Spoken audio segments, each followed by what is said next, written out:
오늘은 우리 청년들, 방학을 향해 떠나가는 청년들도 포함되고요. 졸업하는 청년들을 좀 마음에 두고 하나님의 말씀을 준비했습니다.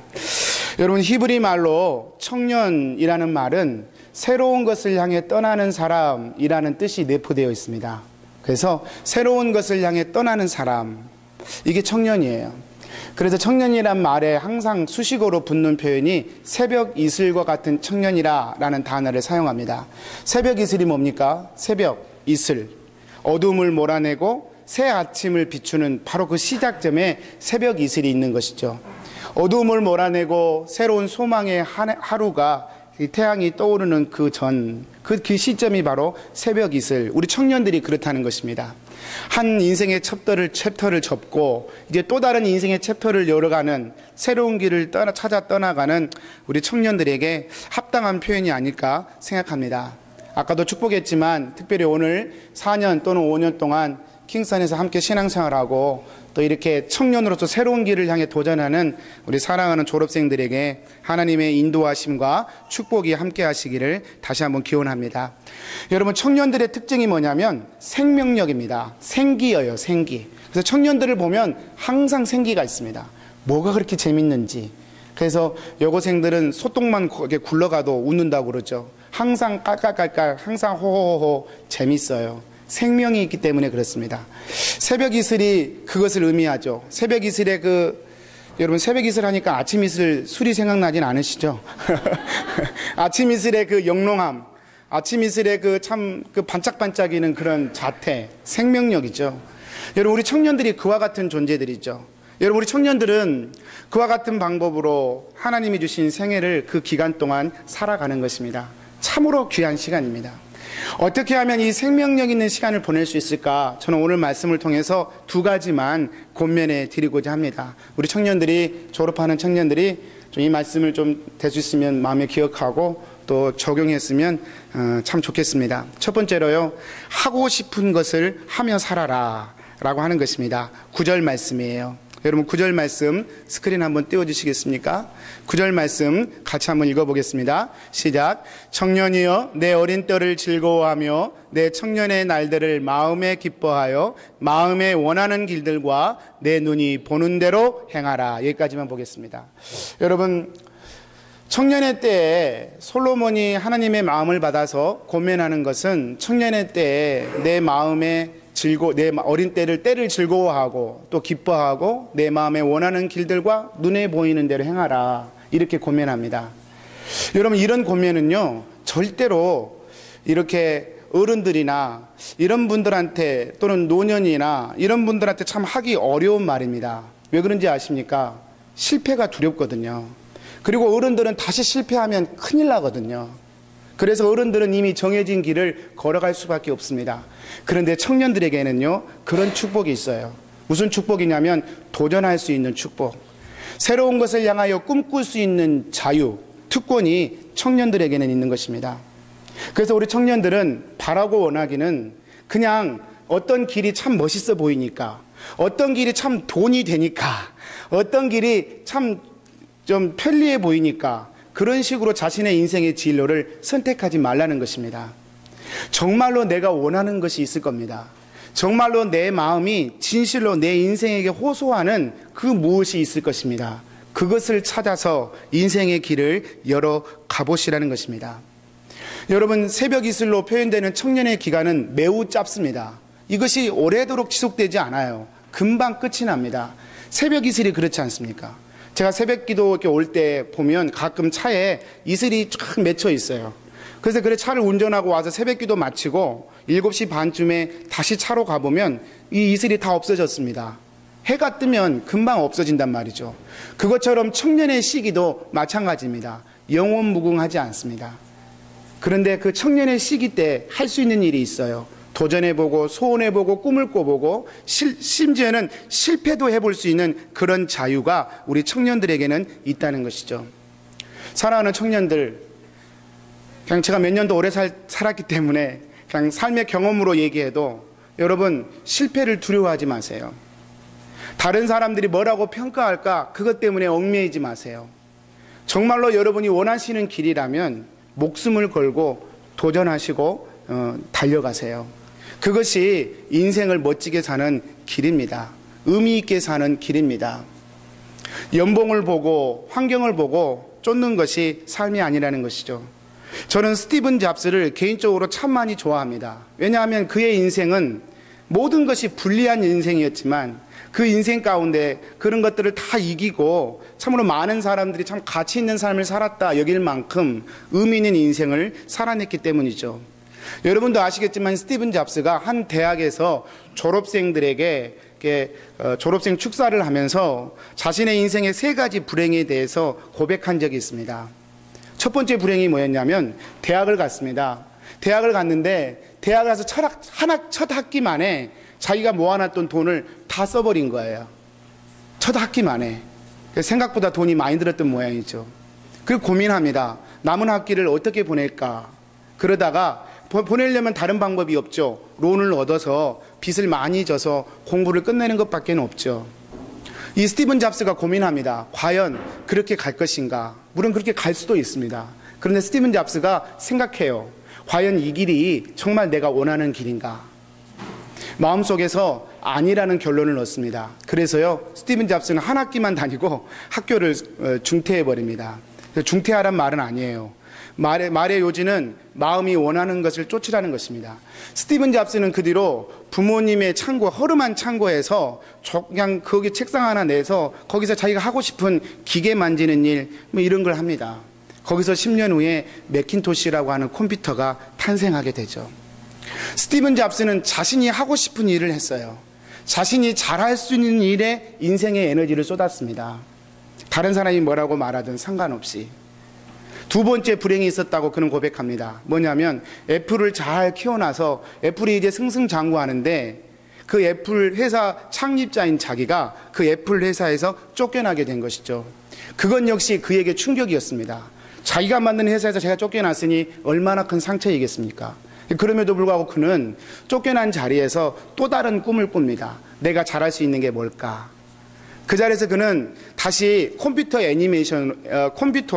애니메이션을 만드는 일에 도전합니다. 그게 바로 토이스토리라고 하는 컴퓨터 애니메이션으로 처음 만들어낸 애니메이션 영화죠. 그 영화를 그가 또 만들어냅니다. 픽사라는 영화사를 통해서 그는 다시 재기하게 되고요. 그렇게 경영 능력을 입증하고 난 뒤에 다시 애플 CEO로 이렇게 복귀하게 되죠. 그는 얘기합니다. 실패했던 그 순간에 자기가 무엇을 잘할 수 있고 무엇을 원하는지를 끊임없이 물었다는 것입니다. 환경을 탓할 것이 아니라 왜 나한테 이런 상처를 주지? 왜 나한테 이렇게 불행한 삶을 주지? 라고 탓하지 않고 어떤 순간에도 내가 진실로 무엇을 할 수 있으며 무엇을 원하는지를 스스로에게 자문하고 그 길을 걸었다는 것이죠. 세 번째 위기가 있었다고 얘기합니다. 그것은 췌장암이라고 하는 암 진단을 받았던 때입니다. 여러분, 췌장암이라고 하는 암 진단을 받았을 때 얼마나 낙심이 됐겠습니까? 그런데 그는요, 졸업식장에서 이 췌장암 경험에 대해서 실제로 그것 때문에 죽었지만 그가 자신의 그것에 대해서 이렇게 얘기합니다. 죽음을 선고받고 죽음의 문턱 앞에 서보니 오히려 자신의 인생을 선택하는데 도움이 되었다. 만일 내 인생에서 오늘이 마지막 날이라면 나는 과연 오늘 하려고 하는 일을 하고 싶어 할까? 물어보게 되었다. 정말로 자기 자신이 진정으로 중요하게 생각하는 것을 할 수 있도록 나는 나에게 배려할 수 있었다. 이런 고백을 합니다. 췌장암이라고 하는 죽음의 위기 앞에서 그는 그 순간에도 자기에게 물어보는 거예요. 만일 내가 죽는다면 지금 내가 하는 일을 하겠는가? 만약에 아니요 라는 답이 나오면 과감하게 포기하고 그 길을 걸어가겠다는 것이죠. 스티븐 잡스의 위대한 인생은 바로 거기에서 만들어졌지 않았나 싶습니다. 우리 사랑하는 청년들, 남들이 원하는 인생 살지 말고 여러분이 원하는 인생을 사시게 되기를 축복합니다. 청년에게는 그 특권이 있어요. 우리 장년들은 그러게 마시게 되기를 축복합니다. 그냥 사세요. 어떻게 하겠어요? 우리 1세대들은 우리 자녀들 때문에 희생하신 거예요. 한국에서 좋은 직장 다 때려치고 왔어요. 왜요? 여러분 때문에. 여러분이 꿈 있게 사시라고. 여러분의 꿈을 위하여 우리 부모님들은 밑거름의 인생을 사셨어요. 공부를 그렇게 많이 하시고 좋은 직장을 갖고 계셨지만 자녀 때문에 포기하고 오셨어요. 지금도 그런 의미에서 그런 희생자의 삶을 사는 거죠. 왜 그러겠습니까? 바로 여러분 때문입니다. 그러므로 여러분은 정말로 여러분이 원하는 인생을 사셔야 됩니다. 여러분에게 주신 하나님이 주신 달란트와 재능을 잘 발견해 내셔야 됩니다. 그리고 그것을 통하여 여러분의 인생의 가치를 실현해 가셔야 됩니다. 제가 한국에서 얼마 전에 뉴스를 하나 보다가 야, 이거 참 진짜 큰일 났다라고 하는 생각을 한번 해본 적이 있어요. 여러분, 한국에 노량진이죠. 공무원 시험 준비하는, 이게 지금 한국의 공무원 시험 준비하는 강의실이라고 합니다. 어마어마하지 않습니까? 저 중에 몇 명이나 합격할 수 있을까요? 참 암담합니다. 저도 젊은 시절을 살았기 때문에 한국의 취업의 문이 좁다는 거 잘 압니다. 그리고 한국에 할 것이 없으니까 오직 했으면 저렇게 공무원이라도 하려고 덤빌까, 저렇게 좁은 문인지 알면서도 그렇게 덤빌까 이해가 됩니다. 그러나 그럼에도 불구하고 하나님의 관점에서 본다면 과연 하나님께서 이걸 기뻐하실까라는 생각은 듭니다. 왜 그럴까요? 하나님은 우리 각자에게 각자가 잘할 수 있는 은사를 주셨기 때문입니다. 다른 사람이 할 수 없는 은사를 주셨는데 그 은사를 개발하고 자신의 인생의 삶의 가치를 출현하기보다는 그냥 남들이 제시해주는 길로 이렇게 덤벼드는 것이 아닐까라고 하는 걱정 때문입니다. 여러분, 자신의 삶은 자신이 책임지는 것입니다. 오늘 말씀에도 여러분, 너의 눈에 이렇게 원하는 대로, 마음에 원하는 길과 내 눈이 보이는 대로 행하라 자신 있게 권면합니다. 여러분, 청춘의 특권이 바로 그것입니다. 도전하시고 실수를 두려워하지 마시고 실패를 무서워하지 마시고 여러분의 꿈과 여러분의 내면의 소리를 쫓아서 그것들을 이루어가시는 축복이 있게 되기를 소원합니다. 두 번째로요, 창조주를 기억하라 라고 하는 권면입니다. 12장 1절인데요. 우리 같이 한번 읽어보겠습니다. 12장 1절 시작. 너는 청년의 때 너의 창조주를 기억하라. 곧 곤고한 날이 이르기 전에 나는 아무 낙이 없다고 할 해들이 가깝기 전에. 너는 창조주를 기억하라. 청년이여, 청년의 때에 너는 창조주를 기억하라 말씀합니다. 저는 우리의 삶을, 우리의 인생은 던져진 인생입니다라는 말을 참 좋아합니다. 그리고 그 말을 할 때마다 저의 삶의 자리가 점검되는 그런 느낌을 제 스스로 받습니다. 여러분, 우리 인생은요, 던져지는 인생이에요. 스티븐 잡스는 위대한 인생을 살았습니다. 남들이 하지 못하는 것 해냈고요. 남들이 없는 엄청난 능력을 가진 천재적인 삶을 살았습니다. 그리고 천재적 기능과 뛰어난 정신력과 불굴의 의지로 엄청난 업적을 만들어낸 사람입니다. 그래서 많은 분들이 그를 존경하고 좋아하죠. 그러나 그럼에도 불구하고 성경에서 비춰본다면 그 인생 역시 던져진 인생이었습니다. 그럼에도 불구하고 아무리 많은 업적을 남기고 아무리 위대한 인생을 살았다 하더라도 우리의 삶은 예외 없이 던져진 인생이라는 것이죠. 던져진 인생이란 말은 처음이 있고 끝이 있는 주어진 환경의 제한적인 그런 환경적인 요소를 가진 한정적인 존재다라는 뜻입니다. 우리 아이들 유아 세례 받았습니다. 응애하고 태어나는 걸 원했던 사람이 아무도 없습니다. 계획했던 사람도 아무도 없습니다. 그런데 그렇게 태어납니다. 그리고 한 인생을 삽니다. 젊은이의 시절이 지나면 이제 노년기에 접어들게 될 것입니다. 몸은 쇠약해지고 차츰차츰 마치 꽃이 시들듯이 그렇게 몸도 시들어져 갈 것입니다. 이것은 진리입니다. 아무리 위대한 업적을 남긴 인생이라고 할지라도 몸이 시들고 마음이 시들고 꽃이 시든 것처럼 시들어 간다. 이것은 진리입니다. 온 우주의 과학적인 사실을 다 합해도, 온 지구상의 모든 이론을 다 합해서 그것이 사실이라고 얘기한다 할지라도 인생이 던져진 인생이라고 하는 진리는 그것을 압도하는 사실이고, 그것을 압도하는 충격이고, 그것을 압도하는 무게이고 압도하는 현실이에요. 솔로몬은 한 인생을 누구보다도 멋지게 살았습니다. 하고 싶은 것 마음껏 하고 살았습니다. 이루고 싶은 것 다 이루었던 사람이 솔로몬입니다. 그런데 그가 고백하기를 헛되고 헛되다, 그 말을 제일 많이 전도서에서 하는 것입니다. 왜 그럴까요? 삶이 헛돼서? 그렇지 않습니다. 삶은 의미 있습니다. 그럼에도 불구하고 던져진 인생이라는 사실 앞에 비추어보면 그것은 헛된 삶이 되는 것이죠.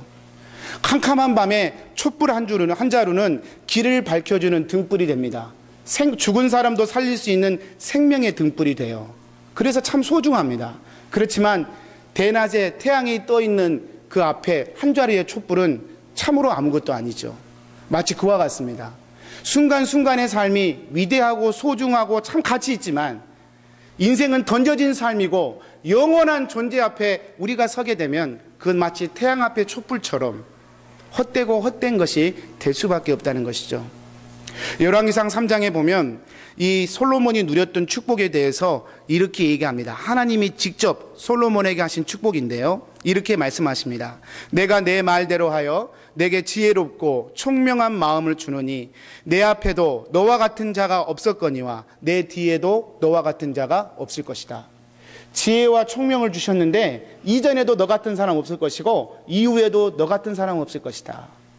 솔로몬에게 그 엄청난 지혜와 총명을 주셨습니다. 실제로 솔로몬은 그 은혜를 다 누리고 또 경험했던 사람입니다. 13절에 보니까 하나님이 더하여 이것도 축복해 주십니다. 내가 구하지 아니한 부귀와 영광도 내게 주노니 내 평생에 왕들 중에 너와 같은 자가 없을 것이다. 솔로몬은 지혜만 구했는데요, 하나님이 그걸 이쁘게 보시고 부귀와 영광도 쏟아부어 주셨어요. 이전에 너와 같은 왕이 없을 것이고 이후에 너와 같은 왕이 없을 것이다. 얼마나 솔로몬이 부귀와 영광을 누렸는지 알 수 있는 대목입니다. 하고 싶은 것 다 했고요, 누리고 싶은 것 다 누렸고요, 꿈꾸는 것 다 이루었던 삶이 솔로몬이다라고 얘기할 수 있습니다. 그런데 그 솔로몬이 뭐라고 얘기합니까? 헛되고 헛되니 얘기하는 것입니다. 청년에게 고백하면서 솔로몬이 전도서 12장은 전도서 맨 마지막 장입니다. 마무리하는 거예요. 그 마무리장에서 청년에게 얘기하는 것입니다. 청년이여, 청년의 때에 너는 너의 창조주를 기억하라. 특별히 여기서 보면 너의 창조주를 기억하라. 너의 창조주, 대은이의 창조주를 기억하라고. 아빠의 창조주 말고. 우리 젊은이들은 아빠의 하나님 믿어왔어요. 우리 젊은이들은 엄마 때문에 교회 끌려다녔어요. 억지로 다녔습니다. 엄마가 교회 안 다니면 용돈 끊어버릴까 봐 억지로 다닌 청년도 있을 거예요. 근데 이제는 너의 창조주를 기억하라. 너를 조성하시고 너를 이 땅에 던지셔서 한 생을 살게 하시는 그 창조주를 기억하라 말씀하시는 거예요. 여러분, 이것이 지혜입니다. 이것이 하나님이 정말로 젊은이들에게 주고 싶은 축복입니다. 우리 사랑하는 젊은이들, 오늘 졸업하고 어디를 가시든 이 말씀 기억하게 되시기를 축복합니다. 여러분, 인생의 시들매에 대해서 솔로몬이 얼마나 시적으로 표현했는지 제가 말씀을 좀 더 읽어보면서 표현해 보도록 하겠습니다. 오늘 읽진 않았지만 3절에 보면 이렇게 표현되어 있습니다. 그런 날에는, 여기서 말한 그런 날에는 곤고한 날이죠. 너는 청년의 때 곧 곤고한 날에 이르기 전에 그랬잖아요. 이 곤고한 날이 그런 날입니다. 이 곤고한 날에 어떤 일이 벌어지느냐? 집을 지키는 자들이 떨 것이며, 여러분 이 표현이 참 재밌어요. 집을 지키는다는 표현은 히브리인들은 손으로 집을 지키는 거예요. 손으로 집을 쌓는 것입니다. 그래서 이 집을 지키는 자들이 떤다는 것은 손이 떠는 것을 의미해요.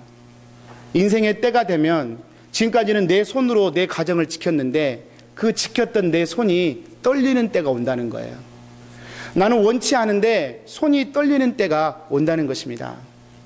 힘 있는 자들이 구부러질 것이요, 힘은 허리를 상징합니다. 이 허리가 나도 모르게 굽어져 버리는 거예요. 맷돌질하는 자들이 적음으로, 여러분 맷돌질은 치아를 상징합니다. 참 성경의 표현이 재밌어요. 치아가 있어서 음식을 맷돌 가듯이 갈아서 넘기니까 먹는 게 맛있잖아요. 그래서 어느 식당이 잘한다네 그러면 우리는 거기까지 찾아가서 먹잖아요. 근데 어느 날이 되면 그것도 의미가 없어진다는 거예요. 왜냐하면 맷돌이 제대로 기능을 안 하니까. 치아가 하나둘 다 빠지고 이제 음식을 먹어도 이게 무슨 맛인지 느끼지 못할 날이 온다는 거예요. 죄가 많아서? 아니에요. 모든 인생이 그렇게 된다는 것입니다. 이렇게 얘기하니까 목사님 임플란트 하면 돼요. 그렇게 얘기하지 마시고요. 근본적인 걸 얘기하는 거예요. 여러분, 맷돌질하는 자들이 적음으로, 여러분, 창들로 내다보는 자들이 창은 무엇이겠습니까? 눈입니다. 눈이 침침해서 보는 게 귀찮아질 때가 온다는 거예요. 책을 봐도 책 보기가 싫어요. 이제 누구와 만나서 얘기하는 게 두려워요. 그럴 날이 온다는 거예요.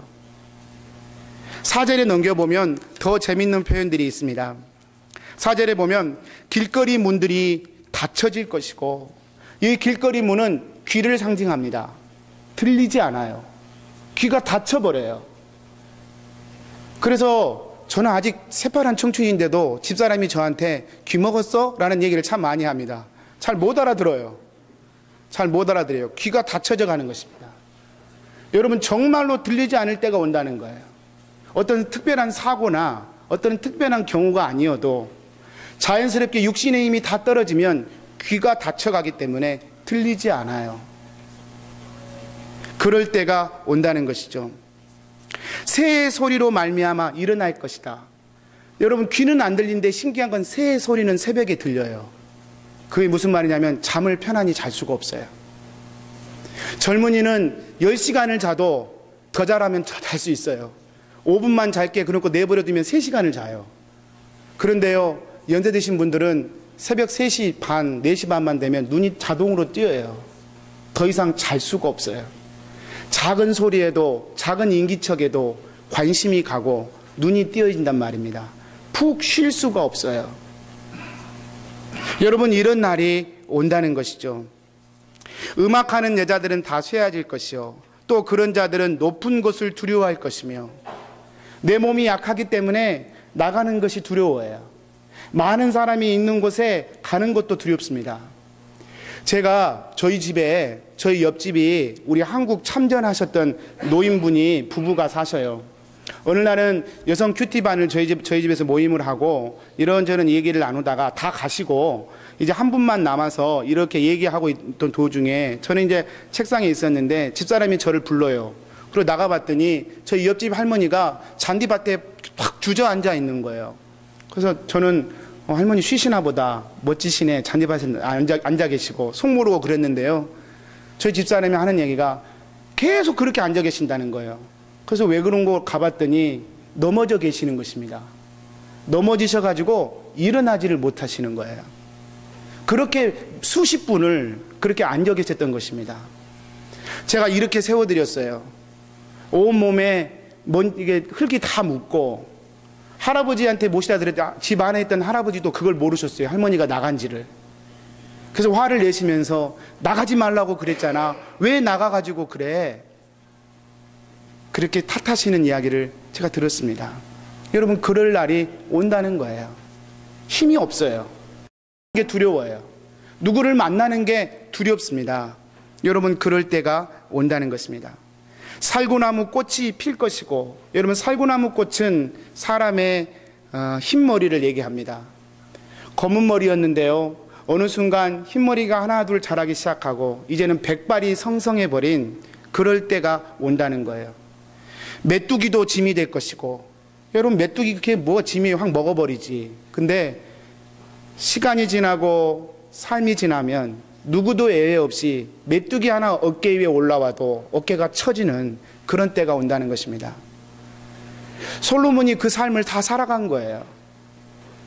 인생이 그런 때가 오는 것임을 기억하라는 것입니다. 그래서 5절 마지막에 보면 이렇게 표현합니다.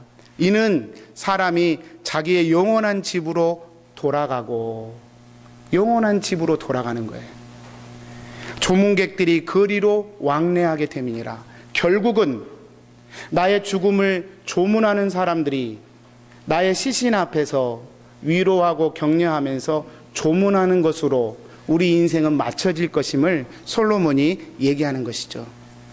사랑하는 청년들, 그러므로 하나님께서 솔로몬을 통해 권면하신 것이 청년의 때에 너의 창조주를 기억하라. 아무리 위대한 인생을 살아도 하나님이 없는 인생은, 그 인생은 헛된 인생이라. 솔로몬의 권면을 통하여 하나님 말씀하십니다. 우리 사랑하는 청년들, 이제 정말로 마지막 설교일 거예요. 어떤 청년들이 이제 아마 저를 영원히 못 보시고 킹선에도 못 오실 청년들이 계실 거예요. 그러나 어디를 가시든 이 말씀을 기억하십시오. 여러분은 창조주를 기억하셔야 할 분들입니다. 여러분은 하나님을 예배해야 될 분들이십니다. 여러분은 어디를 가든지 살아계신 하나님이 우리를 통치하고 계심을 증명하는 분들이 되셔야 됩니다. 그런 인생의 목표와 방향을 가지고 여러분 밴쿠버로, 토론토로, 한국으로 가셔서 하나님의 나라를 이루시는 우리 청년들이 되시기를 축복합니다. 기도하겠습니다.